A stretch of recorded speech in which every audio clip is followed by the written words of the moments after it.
Hey everybody, welcome to DFS by Cage, episode 1. I'm your host D-Bake. This is going to be the brand new show every week on Fighters First, where we're going to give you my 6-person DFS lineup for UFC each week. This week we got UFC Fight Night 192. And before I get started with this, just give you the rules of everything. They give you a certain amount of money each week that you do for DFS. You pick 6 fighters that you think are going to make the most money, and then you get points for how they do. But let's get started with the DFS lineup that I have for you right here on Cage My IQ. But before I get started, everybody, as always, tune into my main show, Cage My IQ, the best place for MMA content. You can follow us on Instagram, Twitter, YouTube, and Twitch at the handles to the left. Please subscribe to the YouTube channel at Fighters First. Subscribe to the channel. Hit the like button on this video, and then don't forget to hit the notifications button, because we're going to come out with a DFS episode every week for each UFC event. And keep hitting the comment section. Let us know who you like on the DFS lineups and who you think we should pick in there, and let us know what you think of my lineup, because I'm going to be coming up with one each week as well. And then every now and then I'm going to bring somebody on the show to give us their lineup.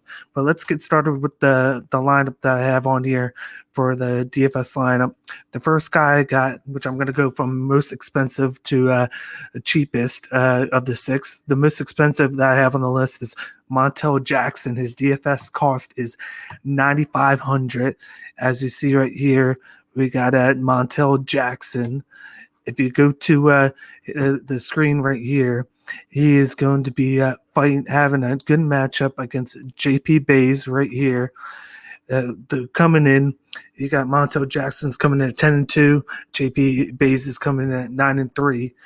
If you go to Montell Jackson, the thing that I like about him is because he has a lot of power. He's been able to knock guys out.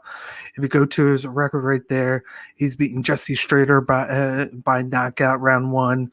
He did lose to Brett Johns by decision, but then he has wins against Felipe Claros, Andre Sukumathar, Brian Carher, which he won by choke. He did lose to Ricky Simone by decision, but then he has knockouts against Rico McCant, Wanamaker, which is by cut. He has this decision. He has a knockout of Sean Huffman, and then a knockout by Josh Wiseman. And a lot of those knockouts on the first round. So in DFS, a first round knockout is going to get you a lot of points, because you're getting that quick knockout. And that's what it seems like he does. He either knocks guys out, or he loses by a decision, it feels like, even though he does have a couple of decisions. But that's why he has one of the highest costs in here, is his knockout capability. And against a guy like JP Bays, who has a glass chin, it's going to be a bang for your buck there. That as long as he gets that knockout, he's going to give you over 100 points. And then stylistically, he matches up great against JP Bays, and I think that with this matchup, you got to go with him on this one. So for my first fight on the lineup, I got Montell Jackson, but at DFS cost $9,500. The next guy I have on the list is one of my favorite guys on here, because I think he's like a guarantee to get you a lot of points because of what he does and how he does it. I got Tony Gravely with a DFS cost of $9,200.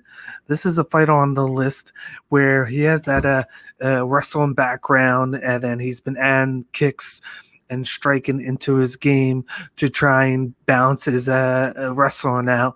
But he seems to get a lot of takedowns in all of his fights. He's averaged 4 or 5 takedowns a fight, it seems like. And in DFS, that usually amounts to a lot of points. I believe it's 20 or 25 points a takedown. And if he gets those 4, that guarantees him 80 points, even if he loses a fight. So you want to put him in that lineup and then guarantee those takedowns, and then that's just with the takedowns. Then you got to add in the improved striking, the improved submission game, and then just the pace that he runs by. And with all of that, he's guaranteed to get you over 100 points, in my opinion. In his last couple of fights, he's had 110, 105, and I think 98, all because of his wrestling background. And I think that just translates greatly for him in this fight that he has against his opponent, Nate Menez. But if you look at it right here on this fight, you got Tony Gravely in his past couple of fights. He dominated Anthony Burchak with the takedowns and the power striking that he had. He beat him by round 2 knockout. He won a split decision against Gerardo de Freitas, where he used a lot of his wrestling to get takedowns. And then he did lose to Brett Johns. It seems like that's a common thread with a couple guys on here. He lost by submission because he got a little tired at the end. And then Brett Johns is going to do that to a lot of guys. But then he has a round 3 ground and pound knockout of Ray Rodriguez, and a round 2 rear naked choke of Darren Mima right there. And then he did knock out in round 4 Chris Matino on CSS 54. So he has a lot of inside the distance victories where you're going to get a lot of points for inside the distance. And then you add that with the wrestling where he gets several takedowns a fight, and it just is a recipe for success on DFS right here with Tony Gravely. But at 9,200, it's high there. It's on the high end, but you're guaranteed a lot of points by him. So to me, you got to lock in Tony Gravely as one of your guys here for UFC Fight Night 192 as part of your 6-person DFS lineup. Moving on to the third fighter on my DFS lineup, we got Tafon Nchukwi, who has a DFS cost of 8,800. This is one of my favorite prospects on this list, just for the fact that he's a new name to the UFC, and he's coming in against his opponent, Mike Rodriguez, who has a little bit of experience, but I think there's a lot of upside for Nchukwi against him. But if you look at the lineup right here, and you look at who he's fought, and Nchukwi has that knockout power and the pace, and he's going to be able to defend a takedown with his underhooks, which is very underrated in these fights. He did lose his last UFC fight to Jung Young Park by majority decision, but then he beat Jamie Pickett by unanimous decision. He won by knockout against Al Matejeve on the Contender Series. He has knockouts on William Knight, who as everyone knows, is pretty much a beast. He's been right there. He's been knocking guys out. He just knocked out Fabian Charant on UFC Fight Night a couple weeks ago with that amazing knockout, as you see there. And then if you go back up to right before that, he beat A.T. McGowan by knockout in round 1, and then Alex Myers by round 2 knockout. So he has that early knockout power that you're looking for him to add into the UFC after his two decision fights that he went 1-1 in. So he has that knockout power, and I think he's going to come in motivated against a guy like Mike Rodriguez, who's going to look to get the fight to the ground. And that's why I'm taking a flyer on him at 8,800, because I think that with that knockout power history and the fact that he's going to come in with fast hands, I think he's going to connect in round 1 and get that round 1 knockout. If not, I think he'll do it in round 2, but there's no way I see this getting to the decision, because I feel like this is going to be one that Nchukwi is going to want to get that special victory, that moment where it's like, this guy's for real and he wants to compete, and just like all the fighters there. So with my third pick on my DFS lineup, I got Tafon Nchukwi by round 2 knockout at DFS cost of 8,800. The fourth guy on my DFS lineup is Rong Zhu at DFS cost of 7,600. This is the one that was probably my last pick of my lineup here because of him he's very green. The matchup is not ideal. It was just the last guy I had to add because the first 5 were the ones that I was very solid with, and then I had just enough left to get a guy like Rong Zhu. I think this is more of a wild card for me, as you see here, because he's very green. He has the pace. He throws a little bit of volume, but he can attack you from different ways. As you see here, he's fighting Dakota Bush. Dakota Bush is pretty good. He's 8-3 there, but the thing with Dakota Bush is he has no structure to his game plan. He's just very random with what he does. He tiles out after round 1 because he does everything with intent, and then he's like he basically goes all in round 1 because he doesn't know how to pace himself. And I think that's going to give a nice wild card advantage to Rong Zhu, who's coming in very green, but has a lot of different ways he can beat you in the octagon. You see here, he lost to Rodrigo Vargas by decision, but then before that, in the WLF promotion, he had a round 3 knockout, a round 1 knockout, a round 1 triangle choke, a round 1 TKO, a unanimous decision, round 1 knockout, rear naked choke, guillotine choke. He just has several ways that he has won inside the distance. And I think if he gets through round 1 with Dakota Bush in this fight, that it's going to be a big time success for Rong Zhu, because then you're going to get points for that inside the distance victory. That's going to be very lucrative for you in DFS for this week. And I think with this wildcard one, if it hits, you're looking very good, because this was one of the cheaper end wildcards that I did, and usually these are the ones that you hope will round out your 6 instead of one of the ones that you're just randomly doing. So with the fourth guy on my 6-person DFS lineup, I got Rong Zhu with the DFS cost of 6,700. With the 5th person on my DFS list, I got a female fighter, Pannie Kianzad, with the DFS cost of 7,500. I'm very confident with this pick on this lineup for the big reason that Raquel Pennington has not fought in a while, and she has no success on her feet, in my opinion. She's going to be more about the clinch and more about the getting down on the ground against Kianzad. So there's going to be really no threat of Raquel Pennington knocking her out on this lineup here. But if you look right here at Kianzad, who has a nice boxing background, her nickname is Banzai. She's just very crazy, and she does a lot of work with the boxing background. If you look at her wins, she beat Alexis Davis by unanimous decision. She beat Sajar Eubanks, who is a very good grappler, by unanimous decision, and Beth Correa by unanimous decision. And then also Rose Clark by decision. She lost to Avila by decision, and Ione Razafierson by unanimous decision.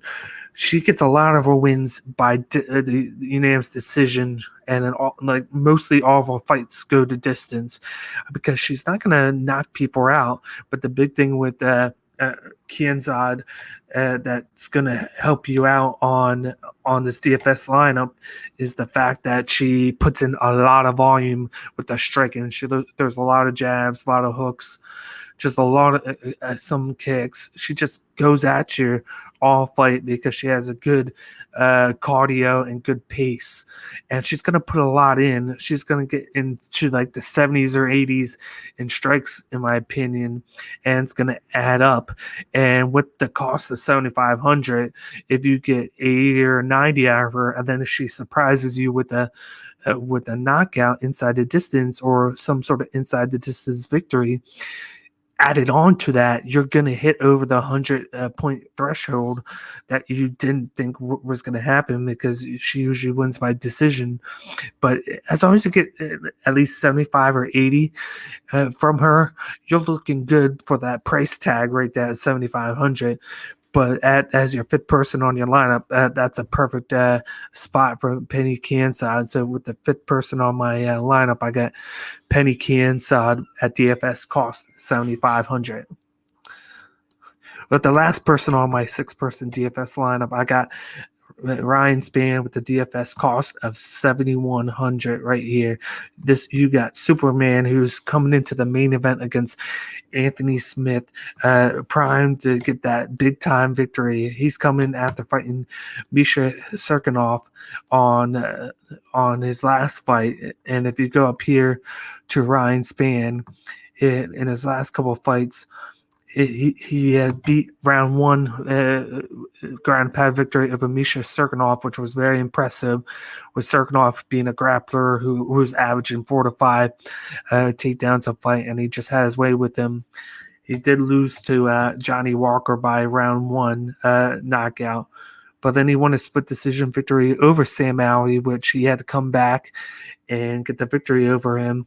But then if you go back down in 2019, he beat Devin Clark by guillotine choke, and then he knocked out Antonio Nogueira by round one left uppercut. And he's had guillotine victories over Emiliano Sordi, who is a PFL champion, and he had round one knockout victory over Alex Nicholson and Myron Dennis in the LFA. So he has that round one capability of knocking guys out. And against a guy like Anthony Smith, who takes in 40%, who defends only 40% of incoming strikes, he's going to take a lot of damage from Ryan Spann. And in this case, I think that's a pretty big victory for a guy like Ryan Spann to put in your lineup at 7,100 the DFS cost, which is one of the cheapest on the app. You just put him in there.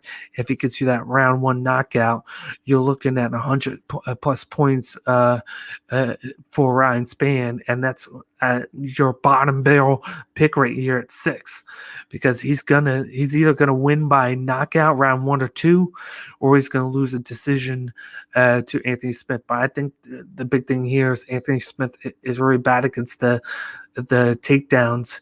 His takedown defense is non-existent, and it's hard for him to get up. So Ryan Spann will be able to do a lot of work on the ground against him early on if he gets him down, and then just starts ground and pounding him with the elbows and the strikes. But even on the feet, with the lack of defense that Anthony Smith has done in the past 5 fights, it's going to be prone to a knockout shot by Ryan Spann. And just like I said before, at that $7,100 cost, this is perfect person to put in the last slot of your 6-person UFC DFS. So with the last person on here, I got Ryan Spann by DFS cost 7,100. That'll wrap things up with the DFS by Cage, episode 1, UFC Fight Night 192. Every week we're going to be doing this with you guys, so tune in every week midweek for the DFS by Cage episodes, where you're going to get me, D-Bake from Cage My IQ, breaking down the 6-fighter DFS lineup that I come up with to help you guys out with DFS. So thanks for tuning in. As always, hit the subscribe button on the Fighters First YouTube channel. Hit the like button on this video. Let me know what you think. And like I said, hit the notification button so you don't miss any of the new videos coming out. And then just let us know what you think. And then, as always, check out the merch that we have here on Cage My IQ. All you gotta do is go to the fightersfirst.shop, go down to the Cage My IQ collection, and check out our shirt that we have in 3 different styles, and then the hoodie that we have out. And also check everything else at the fightersfirst.shop for all, because we have stuff for Art of MMA. We got stuff for the tune-up crew with Brandon Catino, and then we have the legendary shirts that we had out, and then they're getting redone and come back later on. So check all of that out, and I'll see you guys next week as I do the DFS episode 2 for UFC pay-per-view featuring the main event of Brian Ortega versus Alex Volkanovski. I will talk to you guys later, but thanks for tuning in.